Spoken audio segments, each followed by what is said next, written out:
เจริญสุขเจริญพรออกตนญาติโยมทั้งหลาย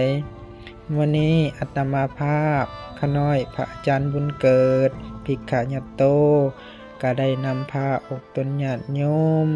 มาร่วมถวายสังฆทานที่วัดป่าแก้วบุญทัน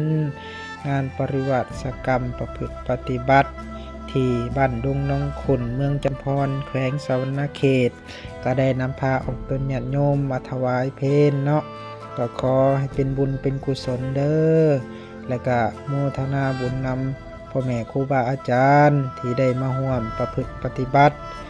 มาขัดเกลากิเลสก็ขอให้ครูบาอาจารย์จงประพฤติปฏิบัติจงสำเร็จขอโมทนานำออกตนญาติโยมที่ได้มาถวายเพลก็ขอจงมีแต่ความสุขความเจริญหายทุกข์หายโศกหายโรคหายภัยหายพยาธิโรคาเด้ออาสาธุ